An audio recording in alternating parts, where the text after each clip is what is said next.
खाँदैन। अहिले भर्खरै साम्यवाद चाहिन्छ भन्ने प्रकारको कुरो पनि होइन, त्यो सम्भव पनि छैन। अहिले भर्खरै समाजवाद पनि त्यो सम्भव छैन।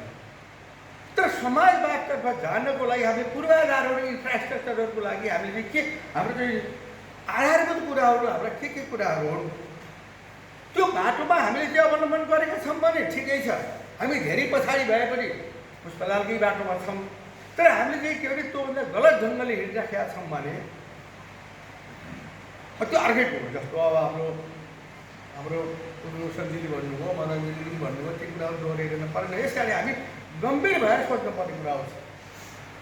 अब अहिले हामी के छ भन्दाखेरि अब झोले भन्ने अब म झोले हो प्रधानमन्त्रीदेखि लिएर वार्ड सदस्यसम्मका मान्छेहरूले झोले भन्ने प्रकारको उहाँहरूले के छ भन्दाखेरि केबाट लिनुभयो पहिला मधेसवादी आन्दोलन हुँदाखेरि गर्व से कहो कि हम मधेसी है भनेर उनीहरूले भन्दाखेरि आफ्नो आइडेन्टिटीको लागि उनीहरूले भने।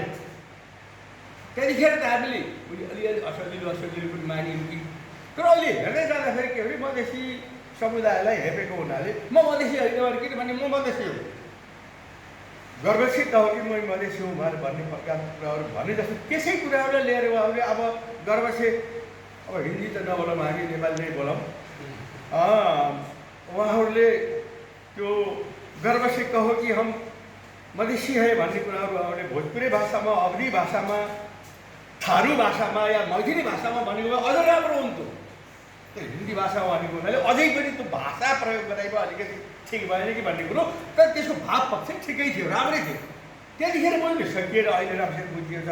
अहिले उहाँहरूले त्यसैको नक्कल गरेर अब झोले हो भन्ने प्रकारको कुरा गरिदिन्छ। स्पिरिट त्यही हो त। जो मधेसवादीहरूले जुन गर्वसे कहो भएर भन्ने स्पिरिटमा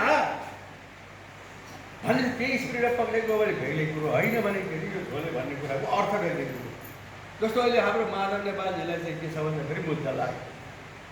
माधव नेपालजीप्रति मेरो कुनै आग्रह छैन, उहाँप्रति मलाई पनि सम्मान गर्छु। कति 15-20 वर्षसम्म पार्टीको नेतै भएर बस्नुभयो। तर जुन यो पतञ्जलि प्रकरणमा जुन चाहिँ उहाँले निर्णय गर्नुभयो नि त्यो त राष्ट्रहितमा त थिएन। सम्भव त उहाँको विवेकले पनि मानेको थिएन होला, उहाँको विवेकले पनि त्यो कुरो स्वीकार गरेको थिएन होला। मैले पैसै खाएर गर्नु भन्ने सुत्ने मलाई लाग्दैन। तर के भयो भने मालिकहरूलाई रिडाउनको लागि, भारतीयहरूलाई रिडाउनको लागि प्रधानमन्त्रीको आदेश छैन, राज्यको आदेश भए पनि ल हो पतञ्जलिको उसको दे दो फिर बिक्री करने के लिए दे दो, नहीं तो तुमको हम देखेंगे भनेर भन्ने उहाँ चाहिँ उहाँले गर्नुभयो। झोले भनेको त्यस्तो, झोले भनेको त्यस्तो। त्यस कारण हामीलाई खरि के भने झोला बोक्दैमा झोले नबोक्दैन, म त सधैँभरि झोला बोकेर हिँड्छु, तर म झोले होइन।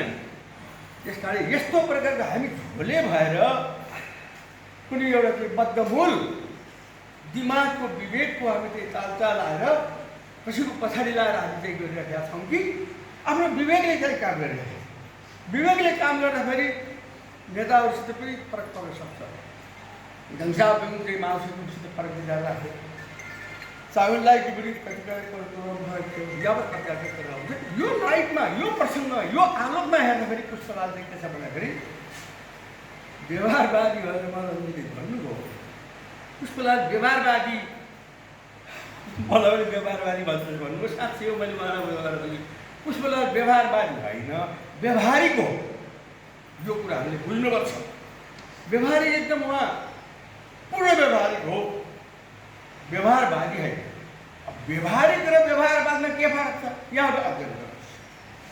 यहाँबाट मैले सिकाउने तर्फमा मन लाग्यो। किनभने यदि अध्ययन गर्नुभएको छ भने ठिकै छ। अध्ययन गर्नुभएको छ भने व्यवहार भनेको के हो, व्यवहारवाद भनेको के हो, अनुभव भनेको के हो, अनुभववाद भनेको के हो, यावत प्रकारका कुराहरू सैद्धान्तिक कुराहरू यहाँले आफै अध्ययन गर्नुपर्छ। हामीले यहाँ चाहिँ घोट्टा लाएर पिलाउने प्रकारको कुरो होइन। फेरि म आफै पनि त्यति जानेको जानकार कहाँ छु, यहाँबाट व्याख्या गर्ने कुराहरू।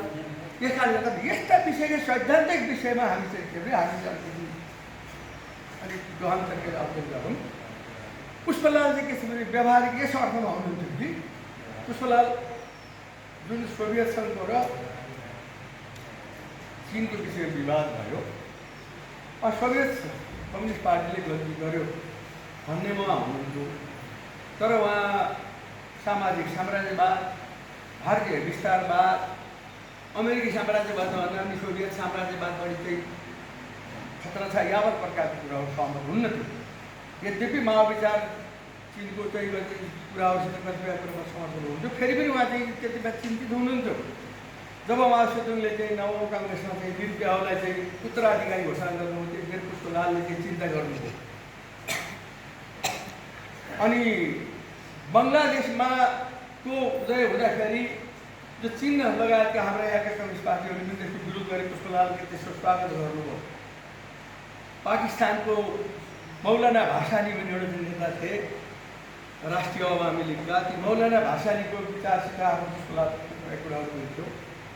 अब यो चाहिँ के अरे चिनको पूर्ण रूपले चिन परस्त पनि नभएको, सोभियत परस्त त हुँदै पनि नभएको कारणले गर्दाखेरि सोभियतवालाहरूले पुष्पलाललाई बढी आलोचना गरे, चिनवालाहरूले पनि त्यति राम्रो व्यवहार गरेनन्। अब हाम्रा यहाँ अमोहन विक्रमजीको कुराहरू झापाली भएर भन्नु उहाँले इत्यादि इत्यादि कुराहरू गर्नुभयो। क्या प्रकारका विभिन्न प्रकारका के भने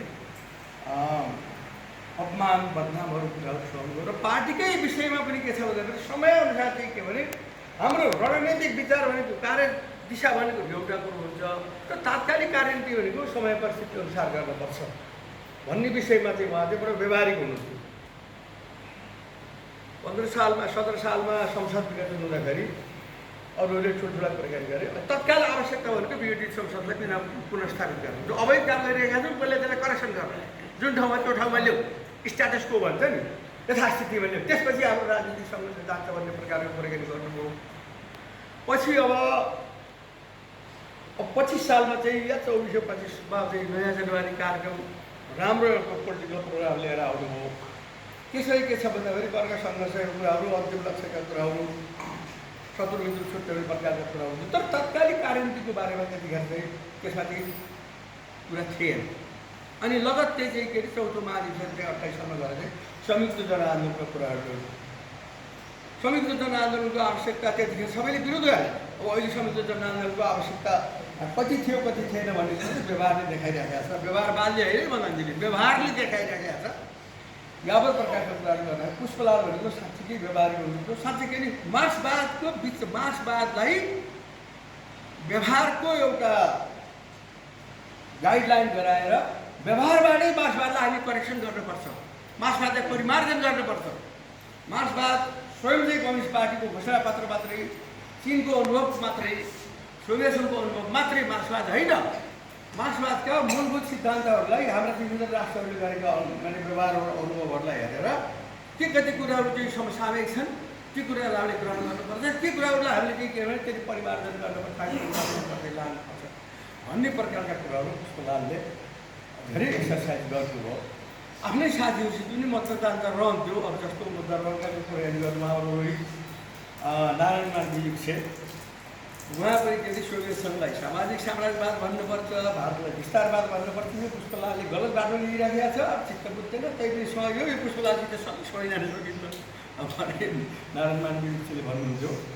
उहाँका केही राम्रा गुणहरू थियो, असाध्यै सादा जीवन इत्यादि इत्यादि थियो, मिलनसार, सबैलाई माया गर्नुहुन्थ्यो। मैले पुष्पलालको कुराकानी गर्दा पनि नारायणमान विजुक्छेको कुरा पनि आयो, धर्मको यो इत्यादि इत्यादि गर्ने पर्दा गर्दाखेरि। अब तर के फेरि अब नारायणमान विजुक्छे चाहिँ अब त्यो कुरामा सहमत हुनुहुन्न। नारायणमान विजुक्छेले पुष्पलाललाई कन्भिन्स गर्न सक्नु भएन, पुष्पलालले नारायणमान विजुक्छेलाई कन्भिन्स गर्न सक्नु भएन।